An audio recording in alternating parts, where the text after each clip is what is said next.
What if I told you there was once a real-life secret brotherhood of warrior monks who became so rich and powerful, kings feared them, and the Pope couldn't protect them? No, it's not just a movie plot. It's the true story of the Knights Templar. Let's go back to the year 1119, in the aftermath of the First Crusade. Christian knights had captured Jerusalem, but the road leading there was still crawling with bandits and enemies. That's when a French nobleman named Hugues de Payon had an idea. What if a small group of knights took a sacred vow, not just to God, but to protect pilgrims heading to the Holy Land? He and 8 companions formed what they called the Poor Fellow Soldiers of Christ and of the Temple of Solomon. Quite a mouthful, right? Luckily, people just called them the Templars because they were based on the Temple Mount in Jerusalem, the supposed site of Solomon's temple. Here's what made them unique. They were warrior monks. Imagine that, trained soldiers who also took religious vows of poverty, chastity, and obedience. They weren't in it for money or land, at least not at first. The church loved the idea. In 1129, at the Council of Troy, the Templars were officially recognized as a military order, thanks in part to support from a powerful monk named Bernard of Clairvaux, later Saint Bernard. He gave them legitimacy, influence, and most importantly, tons of respect across Europe. And once the church got involved, the Templars weren't just a ragtag bunch of holy warriors anymore. Donations started pouring in. Land, money, weapons, all given by nobles who wanted spiritual brownie points. The Templars became rich, fast. In just a few decades, they went from 9 guys in Jerusalem to an international organization with castles, armies, and their own banking system. That's right, the Templars basically invented medieval credit cards. But we'll get to that. First, let's explore how they went from humble defenders of the faith to a force of power that would one day shake kingdoms. So the Templars started small, just 9 knights with a mission, but after the church gave them its blessing, things exploded. Landowners across Europe started donating castles, farms, even entire villages. Why? Well, giving to the Templars was like giving to God himself. It was seen as a one-way ticket to heaven. Pretty soon, the Templars weren't just in Jerusalem anymore. They had commanderies, basically local headquarters, all over France, England, Portugal, Spain, Italy, and beyond. They trained knights, raised money, and kept supplies flowing to the Holy Land. Think of them as the first international military franchise. But here's where it gets really interesting. They didn't just fight, they got smart with money. Imagine you're a pilgrim heading to Jerusalem. You're not about to carry a bag of gold through dangerous territory. So you'd visit a Templar house in Paris, deposit your money, and get a document, kind of like a receipt. When you got to Jerusalem, you'd show that document and withdraw your funds. Boom, medieval banking. This made them incredibly powerful. By the 13th century, the Templars weren't just warriors. They were bankers to kings and popes. They loaned money to royalty, financed wars, and managed estates. But with power comes enemies. Some people didn't like how rich and untouchable the Templars were becoming. Remember, they answered only to the Pope, not to kings, not to lords. That made them inconvenient. And yet, in the Holy Land, things weren't going so great. After initial Crusader victories, Muslim forces began taking back territory. The Templars were fierce in battle, but even they couldn't stop the tide forever. Still, by now, the Templars were legends, feared on the battlefield, respected in Europe, and whispered about in royal courts. But the clock was ticking. In the next part, we'll meet some of the Templars' most famous leaders, and the enemies who would eventually bring them down.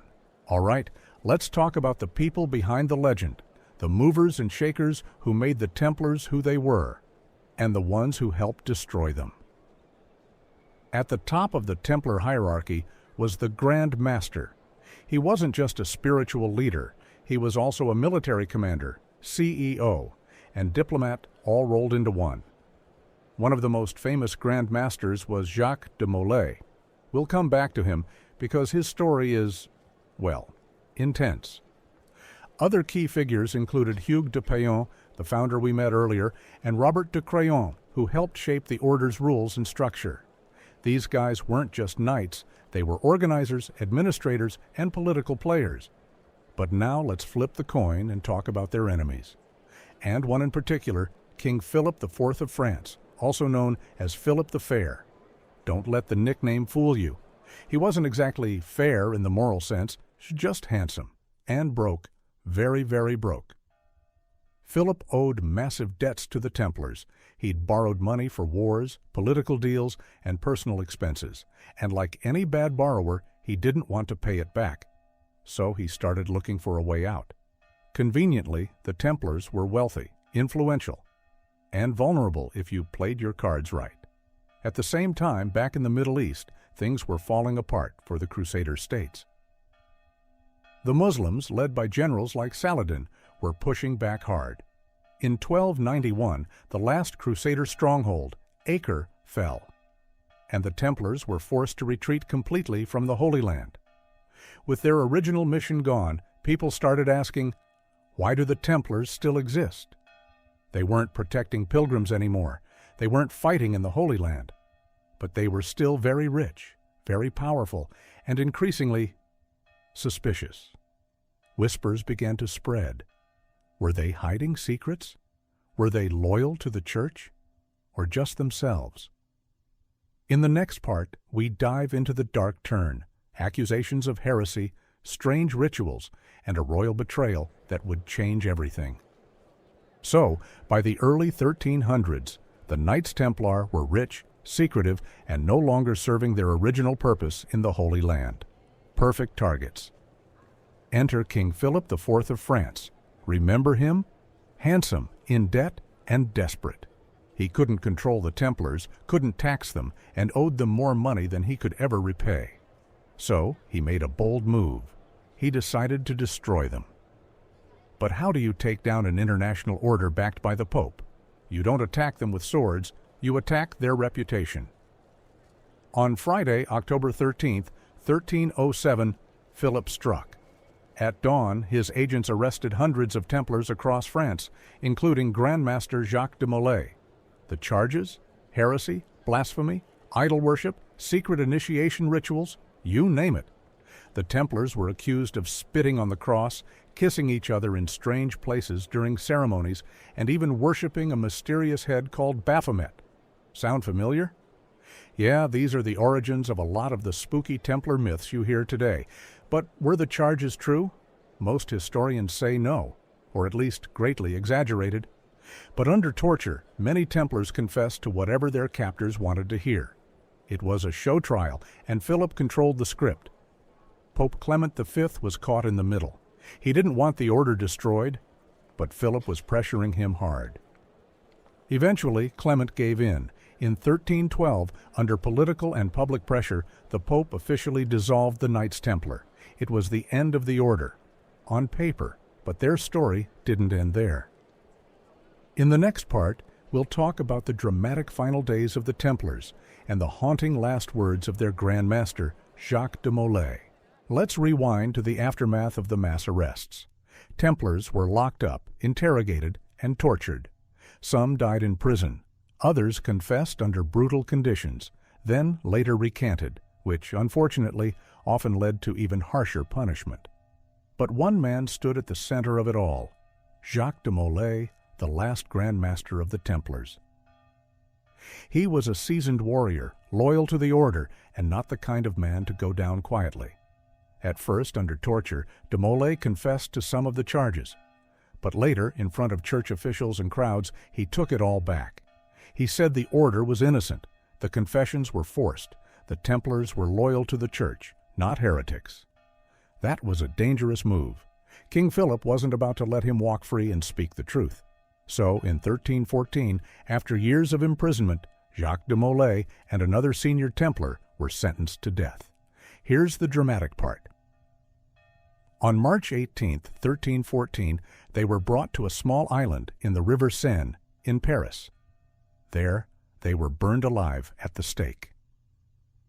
De Molay reportedly stood tall and firm as the flames rose, refusing to scream or beg. And then, according to legend, he shouted something that still echoes through history. He allegedly cursed both King Philip and Pope Clement, calling them to judgment before God within the year. Creepy part? Both men died within months. Coincidence? Divine justice? Or just a well-timed legend? You decide. With de Molay gone and the order dissolved, the Templars seemed to vanish from history. But that's just the surface. Many members fled, changed names, or were absorbed into other knightly orders. Some say they took treasures with them. Others claim they simply disappeared, on purpose. In the next part, we'll look at what happened after the Templars fell, and how their story twisted into myths, secrets, and conspiracy theories that still fascinate people today. So, the Templars were gone. Officially. But legends? Oh, those were just getting started. Almost as soon as the order was disbanded, rumors began to fly. People couldn't believe that such a powerful organization had simply vanished. It didn't make sense. Where did all their gold, documents, and relics go? And if they were really heretics, why had they been so closely tied to the church for so long? Let's start with the biggest myth of them all, the Templar treasure. Some believe the Templars smuggled their wealth out of Paris the night before the arrests. Gold, sacred relics, secret documents, all vanished without a trace. According to one story, a fleet of Templar ships left the French port of La Rochelle and disappeared into the fog. Where did they go? Scotland? Portugal? The New World? Depends on who you ask. Then there's the Holy Grail. Yep, the Templars get dragged into that legend too. Some say they found the Grail during the Crusades and kept it hidden. Others think the Grail was just a metaphor, secret knowledge, ancient bloodlines, that sort of thing. Books like the Vinci Code ran wild with this idea, blending fact and fiction. And what about the mysterious figure known as Baphomet? The Templars were accused of worshipping it, but no one really knows what Baphomet was. Some think it was just a made-up word. Others connect it to ancient gods, alchemy, or even coded language.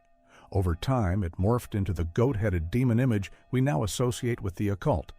But that version came centuries later. What's wild is how these stories stuck.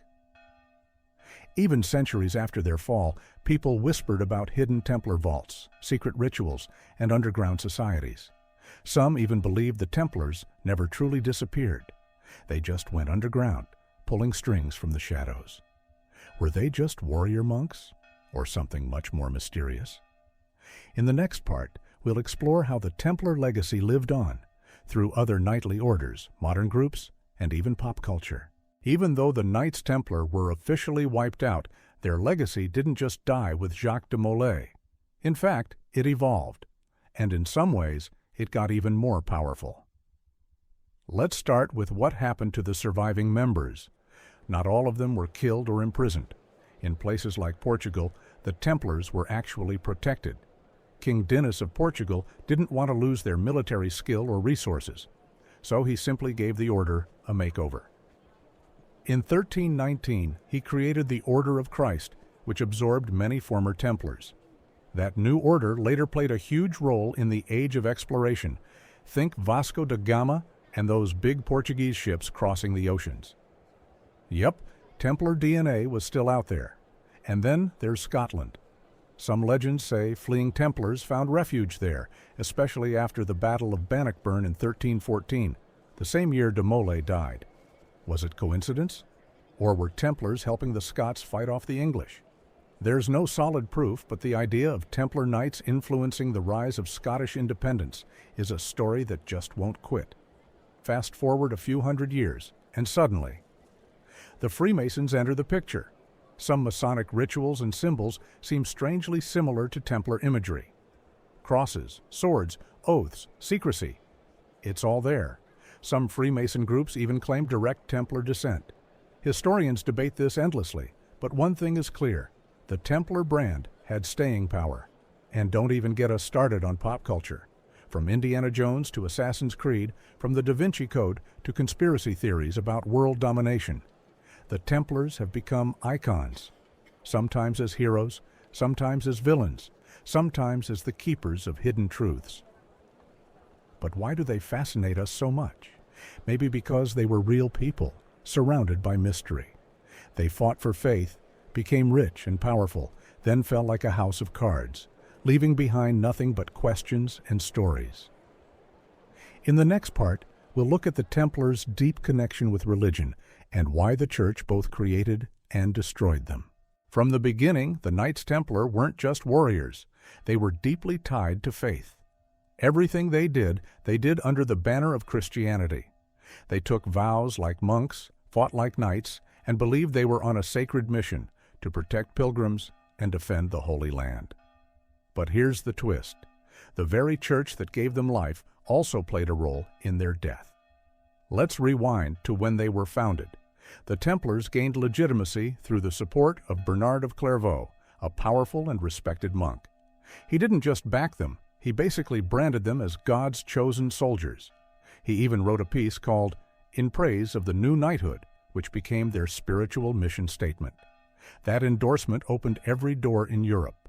Once Pope Innocent II issued a special papal bull in 1139, the Templars were untouchable. They didn't have to pay taxes.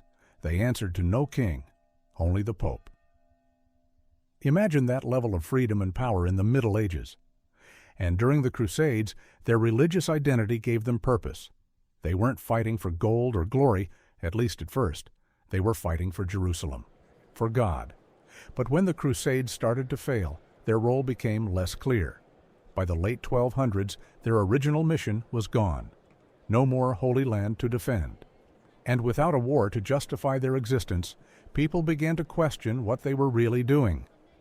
Why did they still have castles? Why were they so rich? The Church, especially Pope Clement V, found himself in a tight spot.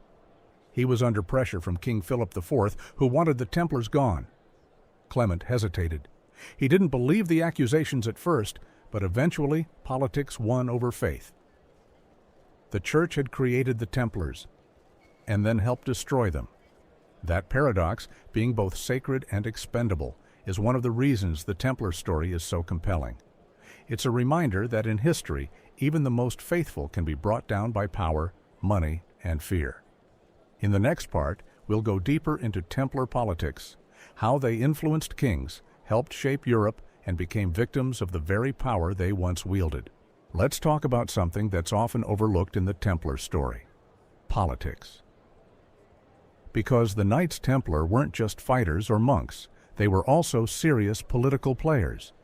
Remember, they operated across multiple countries. That meant they had to deal with kings, popes, nobles, merchants, and even rival military orders. They walked a tightrope between church loyalty and royal politics. And sometimes that balance tipped too far. In their prime, the Templars were loaning money to kings, managing estates, and even helping fund wars. Think about that, a group of warrior monks acting like an international bank, and not just for small-time lords. Kings of England, France, and even the papacy turned to them for financial support. But when you lend kings money, you make powerful enemies. Take King Philip IV of France. He was massively in debt to the Templars. Rather than pay it back, he turned against them, spreading rumors, twisting the Church's arm, and orchestrating their downfall. It wasn't about heresy. It was about debt, greed, and power. And Philip wasn't alone in his resentment. Other monarchs were uneasy too. The Templars had fortresses, armies, and land, and yet they answered to no king. That was a threat to royal authority. It didn't help that the Templars were also in competition with other powerful groups, like the Hospitallers, another military order, and sometimes even with local bishops and feudal lords. The more independent and wealthy they became, the more isolated they were politically. And when things went wrong in the Crusades, like the fall of Jerusalem and Acre, people looked for someone to blame. The Templars, once seen as heroes, were suddenly viewed with suspicion. How had they failed? Were they really loyal, or were they hiding something? All these factors created the perfect storm, a mix of financial tension, political resentment, and fading public trust. That's what brought the Templars down, not devil worship or secret treasures. Real-world politics. But the mystery doesn't end there. In the final part, we'll explore the modern legacy of the Templars, how they continue to inspire, mystify, and influence us centuries later. So here we are. The Templars were founded over 900 years ago, but why do we still talk about them today? What makes these warrior monks so unforgettable? First, their story is a perfect mix of history, mystery, and myth. They were real knights, real monks with real power and influence. But the secret rituals, sudden downfall, and legends about hidden treasure and the Holy Grail add that irresistible X factor.